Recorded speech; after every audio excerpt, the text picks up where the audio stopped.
That is when I became a really, really good stair climber. I was mad. I was so angry. I just went into the stairs and I just took it out on those stairs every single day. I just pounded it. I was so mad. So yeah, it was mental and physical. Welcome back to another episode of the Todd Durkin Impact Show. And buckle up your bootstraps today, my friends.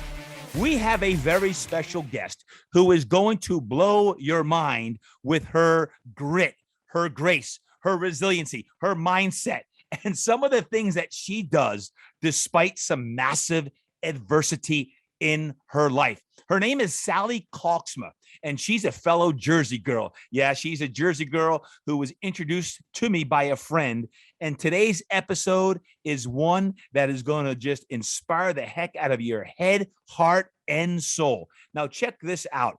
I had never met Sally before. I asked her to shoot over a short bio. I'm going to read her bio on her background. So as we go into our conversation today and you feel the energy, the positivity, the radiance, and the light that Sally emits, folks, you're going to really, really be inspired.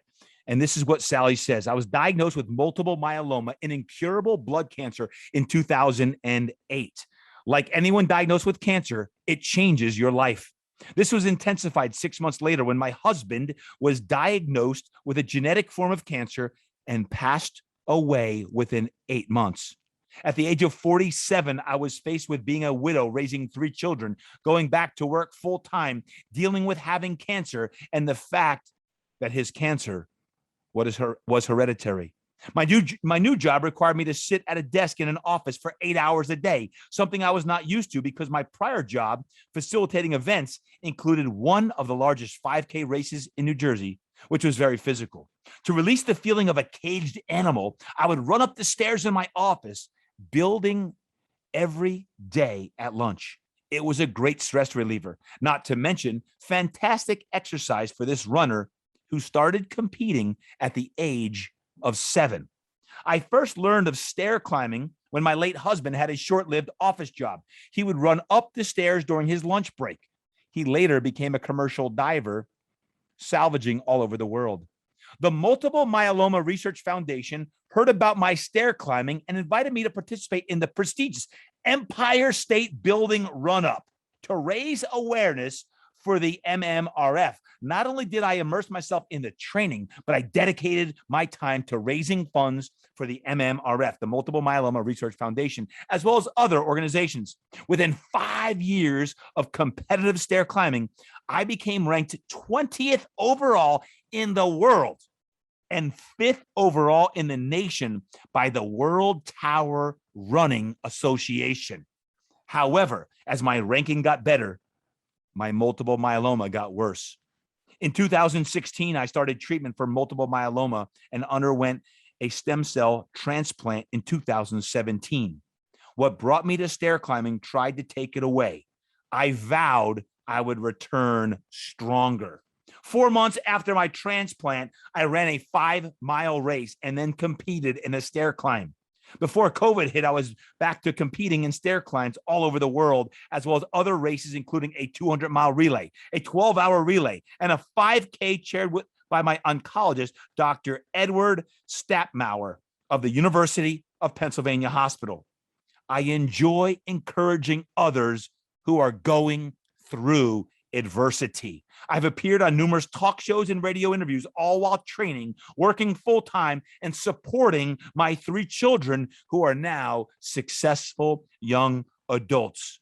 Currently, I show no signs of multiple myeloma, but continue chemotherapy every other night as maintenance therapy.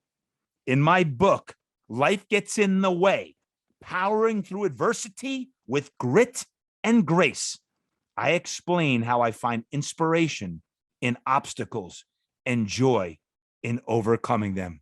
My friends, I am so fired up for you today on the Impact Show to introduce you to my new friend, Sally Kalksma. Sally, welcome to the show. It is so great to have you on today's podcast. Thank you for having me. I am so excited to get into it. I have a lot to talk to you about. You have a great story. And while our guests just listened to some of it, before we get into your story and how you use adversity as your advantage, tell us a little bit more about yourself. Where do you live? Give me some background. Okay, I am currently at the Jersey Shore. Oh, I love it. I knew I liked you. I knew it. I grew up in North Jersey, though, but my parents always had a summer home in Point Pleasant. Okay. So when I did grow up, I knew I wanted to live at the shore. And for the past 30 years, I've been in Pine Beach, little sleepy town on the Toms River. Sure. But I kind of brought that town a little bit of fame when I started the Pine Beach 5K.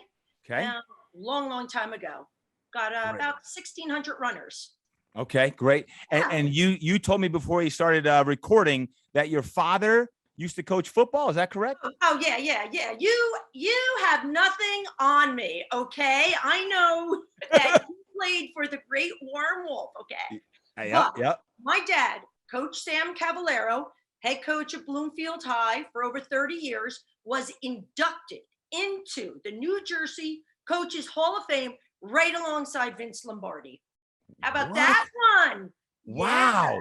So he had a 30-year career coaching at Bloomfield. Oh yeah, prior to Bloomfield, he was at Bayonne, he was at St. Benedict's. Oh yeah, he goes way back to when he played at Mississippi State where he was captain. Wow, the Bayonne Bees. I know the Bayonne Bees. I know Bayonne. We used to scrimmage them. Let me tell you, those are some tough dudes. And you said he was a captain where? At Mississippi State? Yes, he first got a scholarship to Georgetown, spent a year or two there, and then moved over to Mississippi State where he played, and then got drafted into, it was a farm league way back then, Dallas. Wow. Didn't pay any money, so he had to go coach.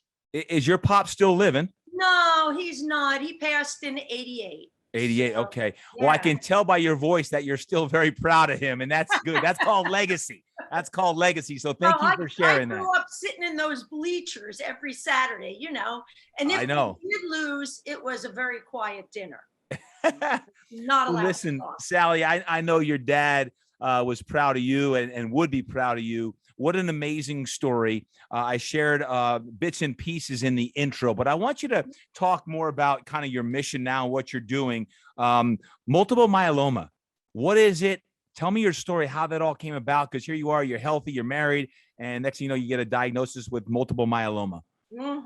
I was living the fairy tale life, married, 3 children, facilitating events for my town, one being the Pine Beach 5K, loving life, running races all the time.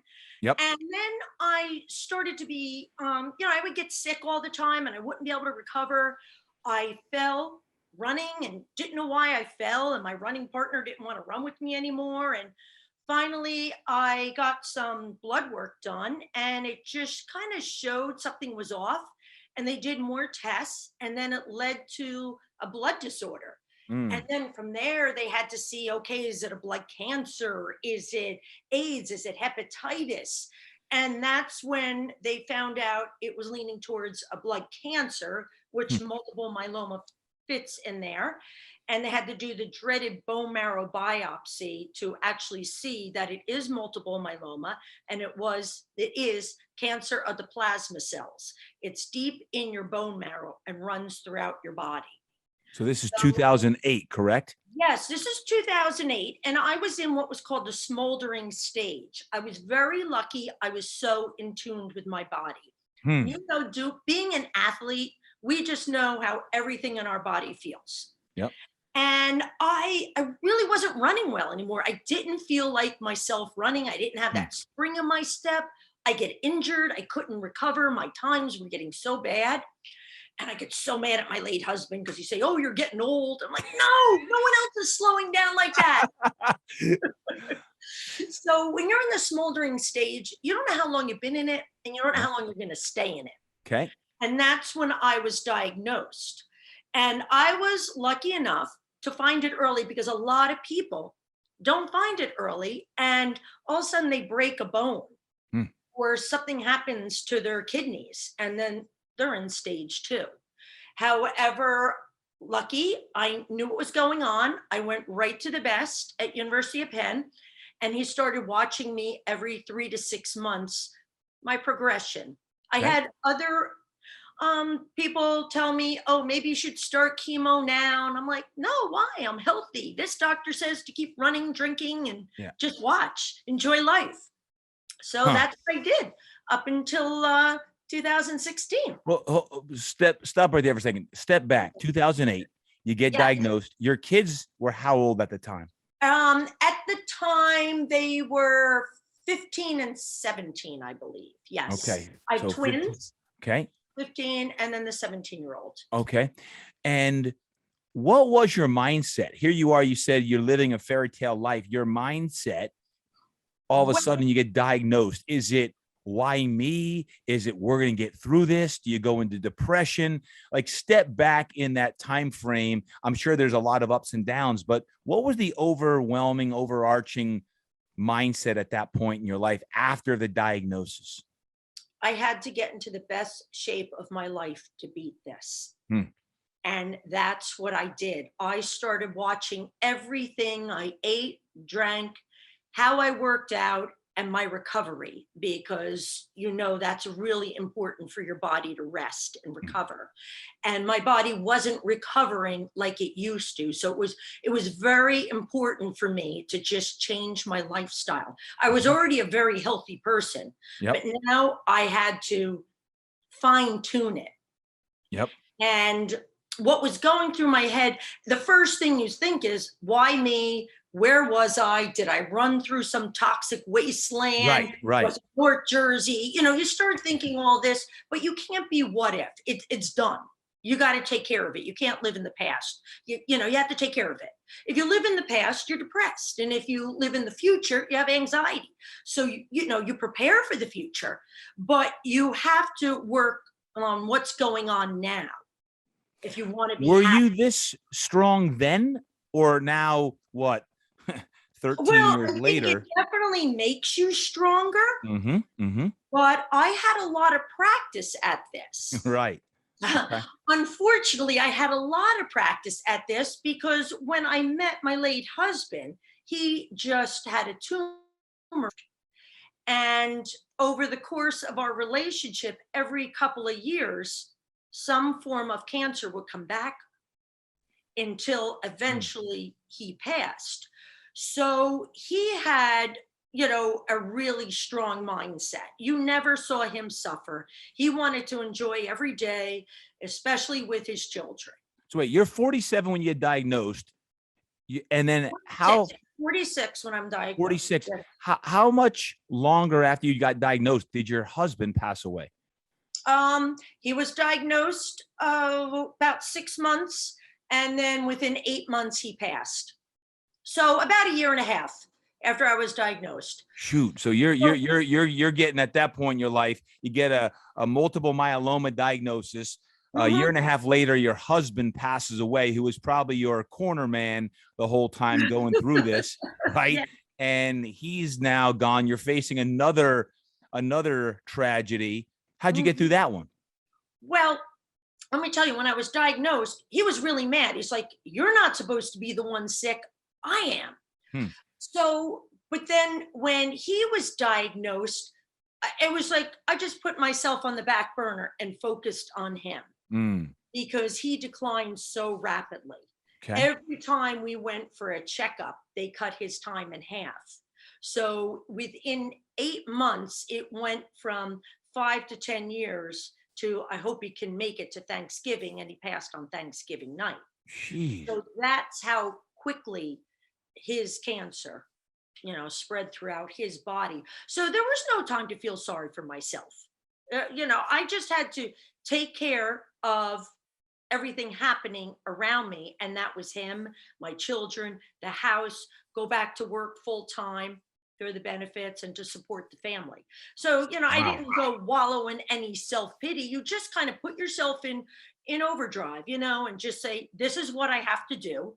And I'm going to do the best job I can.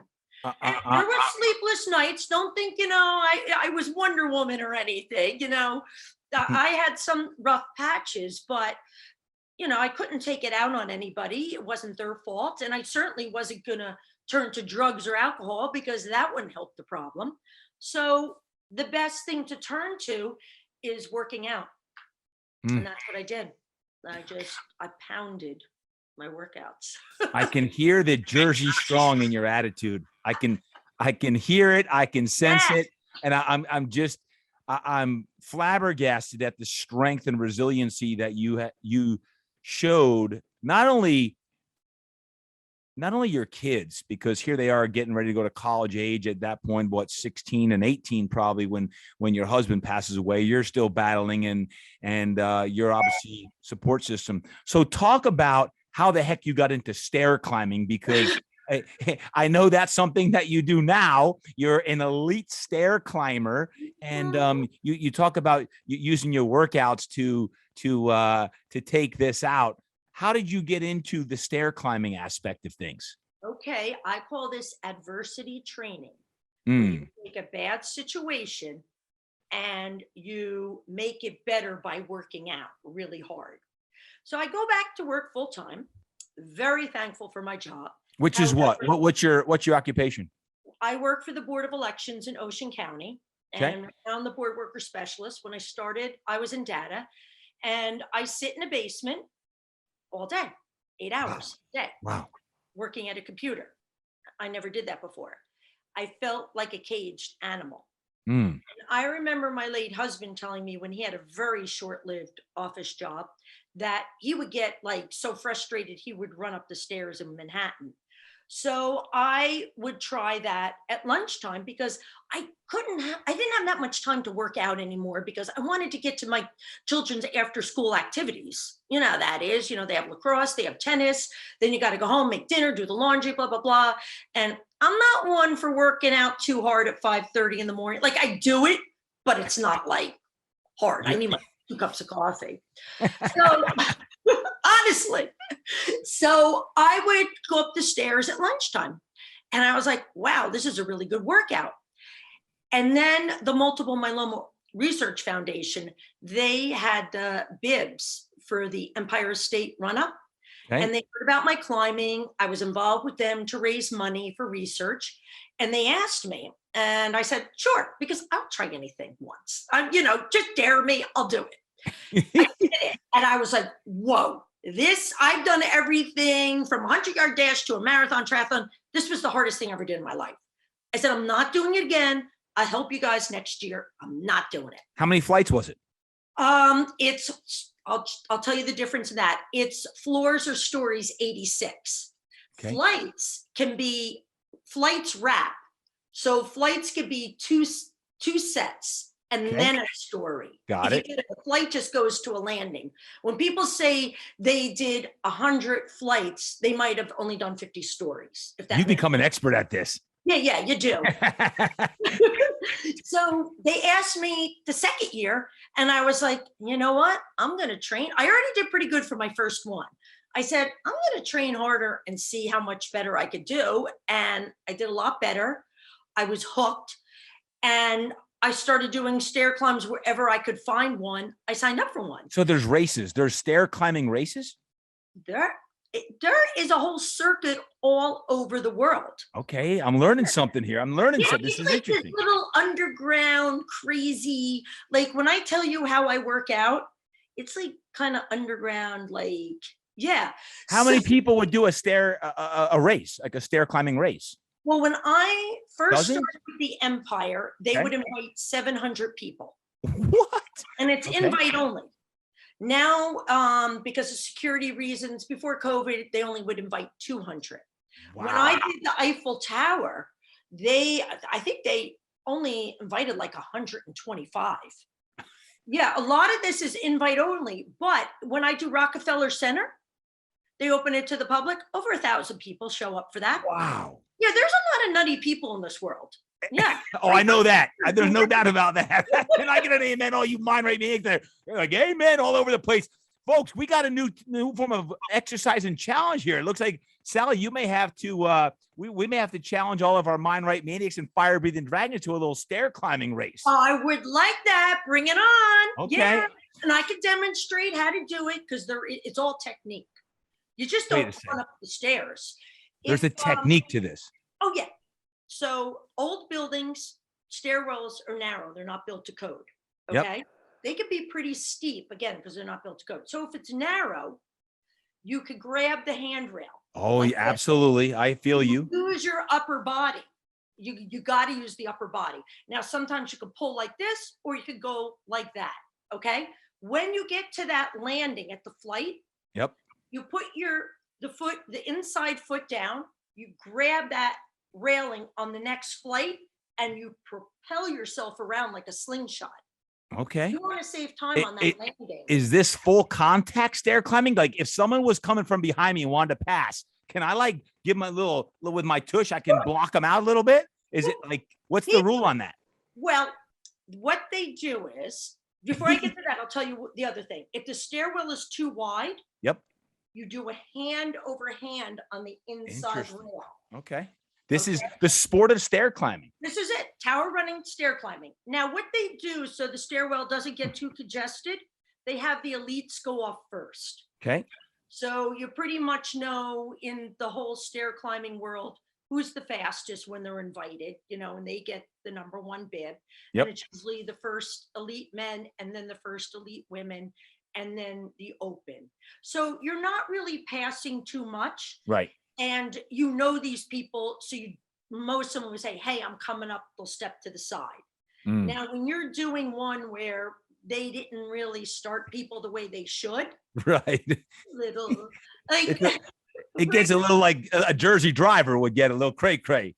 Well, this is funny because the Empire starts you in a mass start in the hallway. Yep. Like 20 people in heats, and you sprint for the little narrow doorway, and you have to get your way through with 20 people trying to get through. There's a lot of elbowing. So when I did it, I invited my daughter to do it a couple times. She's very good at it. My daughter, Dana, she was right next to me. Boom. I elbowed her right out of the door. She comes around me and goes, Mom, you elbowed me. She took off. I never saw her again. I like that. I might have to do this with my kids. This is good. So you can elbow them, you can hit them and all this good stuff. Like it, got to get tougher, kids. It's I like sport. it. I like it. It's a sport. Let me ask you a question. I'm curious. How long does the average race last when you're doing it? Would you do this typically in 30 minutes, an hour? How quick are they? Well, it depends what building. Okay. Now, and every building is different because, like I said, some are very steep. Yep. The Empire has super long landings, like they're like 20, 30 feet, and then they wrap up on the other side of the building. So every building is different. Empire took me my best 18 minutes, 1 second for 86. 18 minutes. Okay. Yeah. Let's see. I shouldn't say, I'm sorry. With Rockefeller Center, that was, I think that's 68 floors. And that one I did very well. I think my best was about 12 minutes. And do you wear a heart rate monitor during this? I'm curious, like, what do you get your heart rate to? No. Your heart's pounding out of your chest. You think you're going to have a heart attack, but then when your heart settles down, your legs are burning. Nah, I don't use any of that. It would be beating like crazy. The only I'd thing be curious. I would love to do that with a heart rate monitor on so that I could see just how intense is that workout compared to like a quote traditional high intensity interval training workout. I'd be curious. Those are nothing compared to stair climbing. Go ahead, put it on and get in the stairwell. It sounds like a challenge. I think, folks, I feel a challenge from Sally coming on. We're going to have two Jersey folks come up and do a little tower climb. Question, how do you train for this? When you're in Pine, what is it? You're in South Jersey. So where do you go to train? Well, I have my very large 5-story parking garage. Okay, I'll tell you what I do. I have the parking garage at the county. And what I do is, since it's only 5 floors, I will do that 20 times as hard as I can for a sprint workout. Sometimes I'll sprint across the top, drop, do some push-ups, do some sit-ups, whatever. Yep. But when I do that, it's my sprint workout. On the weekends, I will go into New York City, where I have access to a building, and sometimes I don't have access to buildings. And you go in there and the buildings can be anywhere from 45 to 70, 72 floors. And I'll do those 4, maybe 5 times. And that's my distance workout. I'll work on my pace and I'll work on my distance. So Wow. I was very lucky that through my contacts, I was able to secure working out at one of the new big buildings down the In New York financial City. district. Yeah. And when you don't have access to a building, do you kind of still get access to that building? You know, a little every now and then you find a little Jersey way to kind of get access to that building, and next thing you know, you're Yeah, climbing. it's That a a very girl. it's underground sport. We all know certain buildings Yep. that you could kind of get into that don't need like swipes and Yep. or someone lives in that building and whatnot. So yeah, So that's what you train. a couple things, Sally. First off, congratulations, and folks, as we're talking about this, it's amazing because you have found a form of exercise, movement, training, and conditioning that not only gets your body right, but obviously get your mind right. Right. Oh, I'm assuming this is as much therapy as it is feels good. The endorphin release is you've invested your last 13 years in this form of training on that. Am I right on saying that? Like this is like get your mind right type exercise and movement. I hit more adversity after my husband passed. His form of cancer was genetic. Okay. Unfortunately, 2 of my 3 children tested positive for that. Okay. They also have had surgery where they had tumors removed. Mm. That is when I became a really, really good stair climber. I was mad. I was so angry. I just went into the stairs and I just took it out on those stairs every single day. I just pounded it. I was so mad. So yeah, it was mental and physical. And right now, I'm kind of going a little stir crazy because all the buildings are shut down to COVID. I still work out in the parking garage. I'll go to the bleachers at High School South, but I want that race. I need the camaraderie of my teammates. I need the competition, the adrenaline. I need that. Interesting. And I know I'm asking a lot of questions, folks, on the stair climbing, but I'm intrigued. This is a question. Just I was working out this morning in my home gym, and it was hot, it was humid, and Melanie came in. My wife came in, and she's like, "Man, it is humid out here," and I was dripping wet. And I love it when it's hot, humid, hazy, all that stuff. Do you like the stairwell when it's like, you know how some stairwells just get sticky and stuffy, and you sweat, and it like, do you like it like that, or do you like more of the aerated type, newer stairwells? No, Deep no, question. that's too clean and All like right, good, terrible. good. Like, All right. you want to get down and dirty. It's like when I'm in this very dirty parking garage, it's like, yeah, this is my gym. This is what I do. Sally, Yeah. I like you. I don't even know you live yet. We're gonna meet, but when I was recommended that you got to talk to Sally, I understand now why Dickie Frank he's like, you need to get Sally on the show. This is one of the most resilient, get your mind right women you'll ever meet, and he wasn't lying. Let me ask you this: you have used adversity in your life multiple times, and now years later, you're still attacking these stairs as your form of therapy. You wrote a book, and I want to hear about the book. Life Gets in the Way, Powering Through Adversity with Grit and Grace.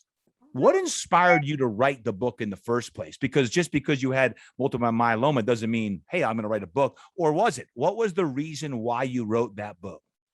Well, it's twofold. I mean, I'm not going to say it was only to help others. It was also very selfish. I always kept a running journal since the age of 7. I've always loved to write. And when I have the positive endorphins flowing, I can write really well. Sometimes they're depressing, like the poem about my father when he was passing. But it was more for me too, just to get these emotions out. And I never had any dream of sharing them with anybody. I was very, I didn't know if my writing was good enough. I didn't know if people would like it, but it was for me. And then people heard about my story and they're like, you should get it out there. And I met another stair climber who wrote a book, See Jane Climb. I was so mad. I was like, that's a great one. It should be See Sally Climb. And she hooked me up with her publisher and her editor. And I said, I got a children's book. I have this really funny fiction. I have my memoirs. And they said, we like your story. We want your memoirs. This can really go places because you can really help people. Mm. And I knew I help people by raising funds through stair climbing because that's really what I do. I raise money with all these races. I've raised over Okay. $100,000 Huh. for different charities, mostly the Multiple Myeloma Research Foundation. And I know I was helping people that way. And they're just like, no, everything else that went through your life, I mean, you can help people. And I realized that when I got to the top of the Eiffel Tower, as corny as this sounds, a year after my stem cell transplant, I was invited to the Eiffel as an elite before my transplant. I said, I can't do it. I'm Mm. going through treatment. And they let Mm. me come back the following year. No, I didn't climb as well as I did, but I did it within a year. And I said, there has to be more to life than just this. Than just me running up a building, taking pictures, posing, making muscles. I love it. Yeah. And I was like, I got to help people and inspire people and tell people just because they have cancer or they're going through something tough, it doesn't mean they have to curl up in a ball and succumb to it. Mm. They don't have to climb 100 floors like I do. But if they set a goal, like maybe walking to the mailbox to get the mail that day or Yeah. reading a book to their grandchild, I mean, as long as you set a goal and you train your brain to be positive, you can do it. Your brain controls everything, as you know. Mm. As soon as you're down, everything shuts down. Mm. Life's not good. What year did you write the book? Well, I started my memoirs way back when in 60s, I don't know, 68, 69, but I started writing it, I'm going to say in about 2015 or 16. That's Okay. when I said, I'm going to start putting this all together. Yep. And the hardest thing was transcribing all my notes and my writing so it flowed because I have running Yes. journals going back prior to high school. Yep. And then I had to find all these little snippets where I wrote poems or my feelings. And then I actually had to do my own fact checking and to say, okay, let me look at those awards from high school. Is at the time, like I did this and that and compiling it. Mhm. And I really got into the compilation once it was all together, I'm going to say in about 2019, 2020. Okay. Yeah, it took a while. It took a good 3 years of discipline. It's about right. Yeah. Yeah. So Mhm. it came out just prior to the pandemic? No, it just came out this past December Oh, 14th. okay. So it did. So Okay. it was in the midst of the pandemic, came out on December Good for 14th. you. So Yeah. you had this come. Good for you, Sally. This is Yeah. fantastic. So someone who's listening in today, who should read this book? Who's this book for? Well, I like to think it's for anybody because, it's a little quirky, it's a little fun. Yep. But if you think you or someone is just having a rough spell, Mm. it doesn't have to be cancer. It could be a job loss, a breakup, whatever. Just something where they just need to be uplifted and be like, you know what? Life isn't that bad. Just because I got a flat tire today, the world isn't over. You know what I mean? Some people, they let something like that bother them. I'm like, gee, I wish that was my bad day. Right. It's all about perspective. Exactly. Yeah, it is. Well, you hear about that. You think about it even now in this crazy time that we live in the pandemic and COVID.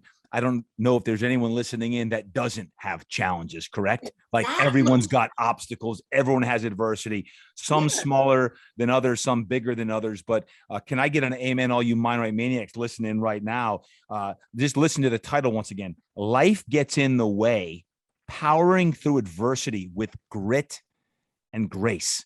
And Sally, in our conversation, I always love to have initial conversation with people and don't have initial conversation before the podcast so that I really get to know you on the podcast because right, grit and grace are two words that I would say epitomize who you are just in today's podcast episode, between your smile and your how affable you are and your grit is apparent by your stories and what you're sharing.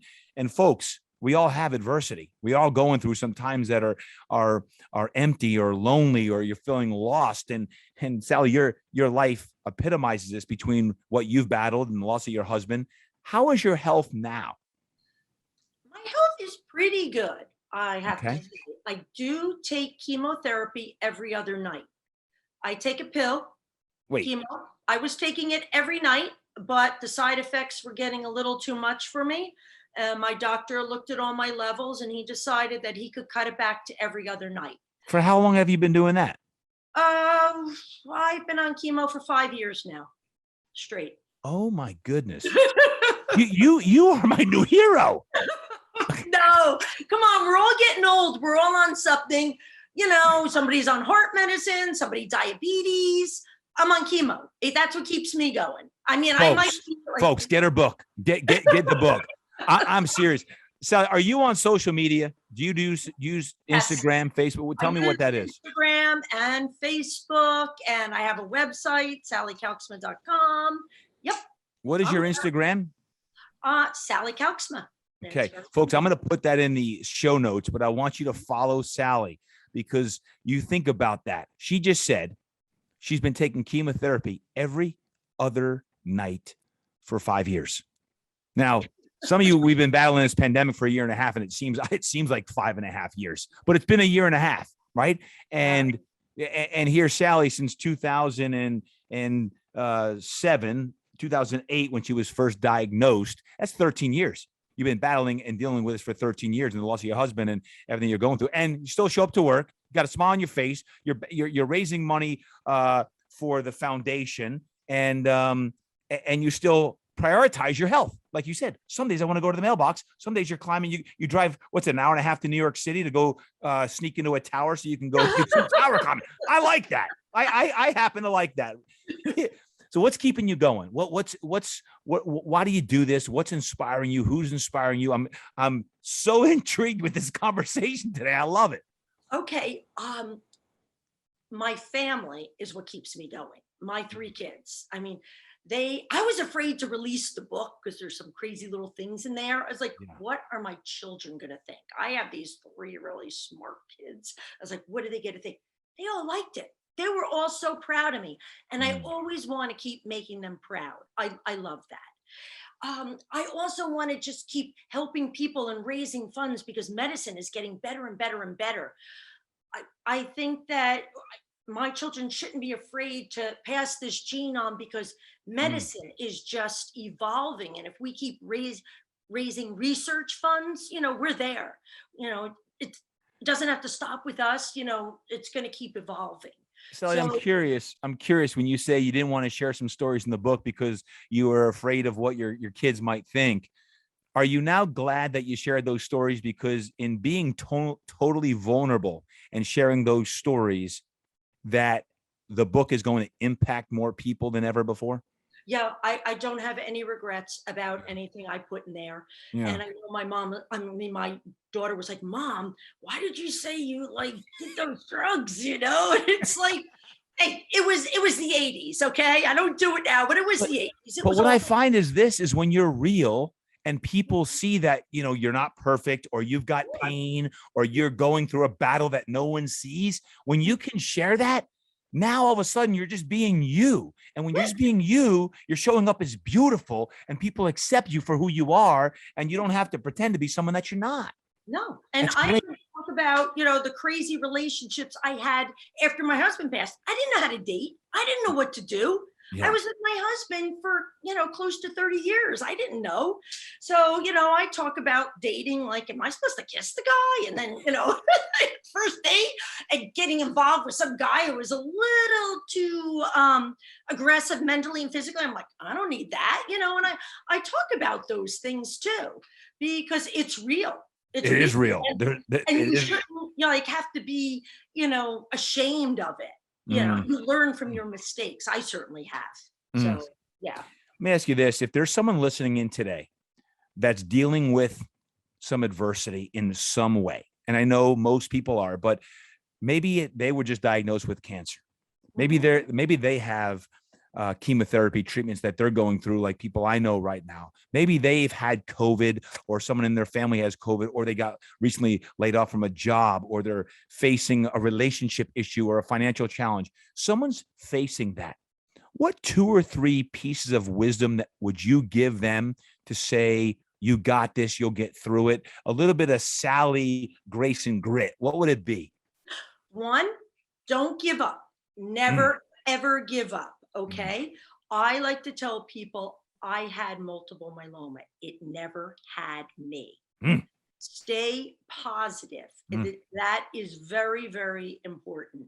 Okay. You're going to take this on like any other challenge. That's what I get into. I want to overcome a challenge. So you're going to look at this as something that you have to take on and beat. And that's all it is. Don't look at it as a whole, just little battles. Yep. To eventually win the war. You're going to lose some. You're going to definitely lose some battles, but that doesn't mean you're going to lose the war. You just keep fighting and enjoy life. You could be having the worst day ever with treatment, but you could find something to laugh about. I mean, there's always something you gotta look for it sometimes too. It's not always going to be thrown in your face. Yeah. But and help other people. That makes you feel good. I mean, I love helping other people. It's selfish. It makes me feel good, but I want to see someone smile. I want to make their day too. Right. Yeah. So, On your worst days now, the days where you're feeling like you want to give up, or I don't want to serve someone today, who do you turn to? What do you turn to? How do you get through the tough days? oh boy. Well, if you ask my sister Jo, she'll say I might take it out on her and yell at her one day. Always a family member. Always a family member. Or my boyfriend, I'll be like, I don't always want to be the up happy person. Yeah. Can't somebody make me laugh? I mean, I'm not up at 24/7. I am a very up person, but sometimes I get down. Sometimes the chemo will mess with my stomach. I'm just tired or something like that. And then you have to remember it's not going to last forever. So you just have to remember that. And, mental health is a big thing now. And I'm not going to lie. Sometimes this gets to me. Yep. And I'm like, well, I'm not going to let it consume me. I'm not going to let that take over. I don't need something else to deal with. But I think it's really something that is important and people should address. Yeah. There's a lot of people that can't handle it and they need help. Well, I appreciate you sharing that and being open about it. Sally, what does the future look like for Sally Kalksma? What are your next 20 years all about, or the next year? Or are you focused on the next month? Like, what does the future look like for you? What's your purpose? What's driving you? Okay, well, I have lots of little goals. Okay. Along the way, I like to set small ones. My audio book, Life Gets in the Way, is almost done. Okay. So I'm wrapping that up. When will that come out? Well, it should be out by the end of August, but I'm having a little bit of difficulty, hooking up with the producer because he's now on the road because COVID, It's a small stumbling block for what you've been through, girl. Yeah, so he's out touring again. I'm like, hey, what about me? I get it. Finish my book here. Yeah. Hey, it'll give you a little bit of a reprieve when Get Your Mind Right. My book came out in June of 2020. It took us, goodness, 8 months to get the audiobook because of COVID. 8 months. I was like, we got to get this, and everything was shut down. So listen, yes, God's got a time. It's going to come out when it's supposed to come out. But I want all you to listen in right now. You can pick up the book, but you can also get the end of August, early September. That audio book will be coming out by September, end of September. I'll put something out on my social media too, Sally, for you, because number one, I always love when you can listen to an author's voice and the emotion behind the voice and tell when they're smiling or when they're crying, the emotional roller coaster, which is really powerful. I want to listen to that. I want all of you listeners to the Impact Show to listen to that book as well. So, okay, so you got your audio book coming out. That's keeping you looking forward to something. What else? Okay, well, I do have a full-time job I kind of have to work on, I have that too. Yes. Elections coming up. I want to finish my children's book. I'm not sure when that's going to be, but my niece is an amazing artist, and she said she would be the illustrator, Melissa. So I want to get that going. Also, when I do retire, which will be in about 5 years from the Board of Elections, I will work on my fiction, my little novel there. But in the meantime, I want to enjoy life. I have a boat. That's my favorite thing, is to jump on the boat and just go have fun at the Jersey Shore out on the water. Oh, And I'm really hoping for COVID to somehow miraculously get better soon so I could get back into a building racing. I may have to end up doing some stair climbs in stadiums. I'm always opposed to them because I don't believe in running down because the impact is bad for your body, your mm. joints. But right now, it's the only thing that's open. So I may have to go against my own word and do some stadium climbs around the country just because it's building up. I got to Well, release I it. could probably get you in some stadiums, so we can take care of that. Well, Really? Okay.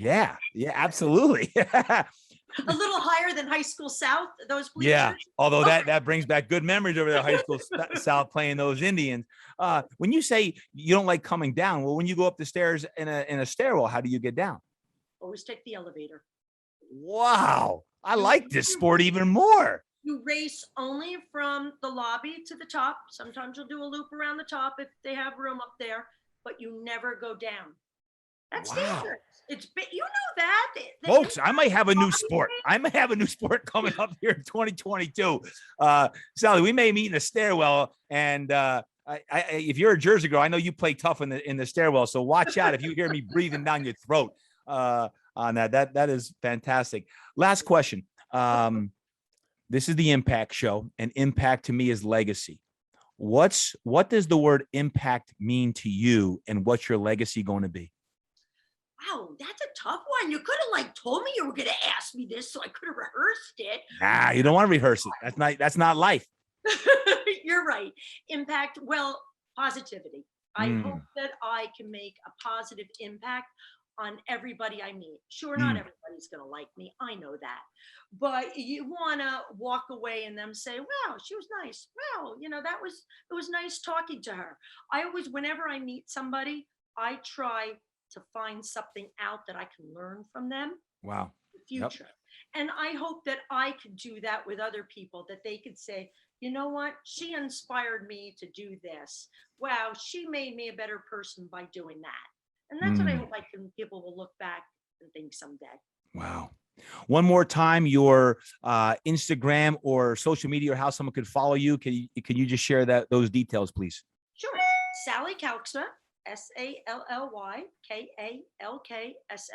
on Facebook and on Instagram, and sallykalksma.com. I'm on Twitter, but sometimes it's hard doing everything. Yep.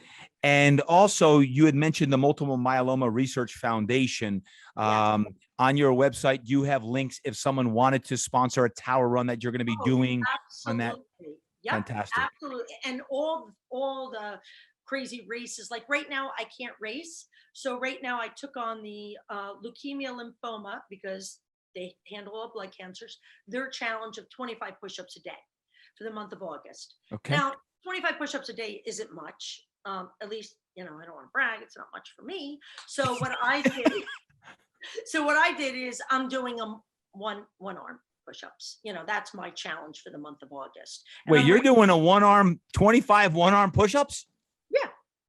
All right. I'm going to challenge you right now. I'm going to challenge you to do that, to have someone video it and tag me on Instagram. And I'm going to tag our community to do 25 one-arm push-ups. If you're listening, folks, right now, it's coming.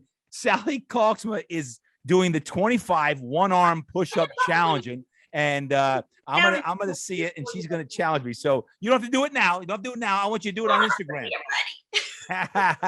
So, folks, there you have it. Sally, I just want to say thank you for just persevering. And when you talk about grace and grit, powering through adversity, thank you. Thank you for your story. I had an amazing time today connecting with you.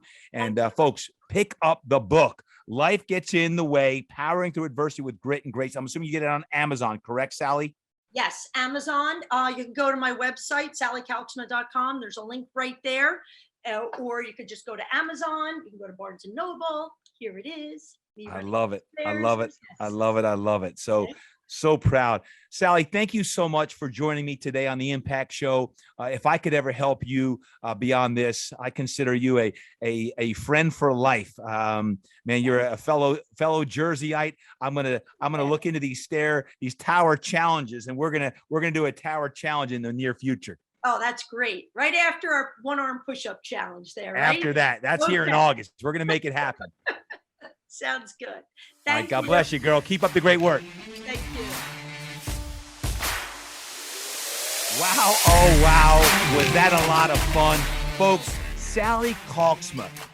Dickie Frank, a friend of mine back from New Jersey, the man who actually painted all of the game balls back when I was in high school, longtime friend, highly recommended Sally for someone on the show.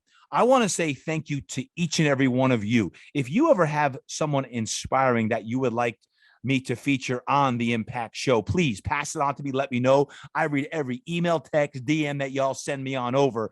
And Sally Kalksma fits the bill. You talk about someone who has strength, resilience, grit, and yes, grace. Sally definitely defines that. So I want to say thank you. Please share this episode. As always, we are trying to do our best to inspire and ignite light around the planet. And I know this episode, certainly if anyone has any adversity in their life, this is going to give them more hope, more motivation, more inspiration, and remind them the power of mindset and movement. Mindset and movement, because Sally talked about the commitment to move every day, even while she's getting cancer treatment and getting chemo every other night. So truly inspiring. Pass this episode on, and I can't wait to see you next time. And until next time, remember, you always have to train hard. You got to eat right. You got to live inspired, and go climb some stairs today, baby. Peace. God bless.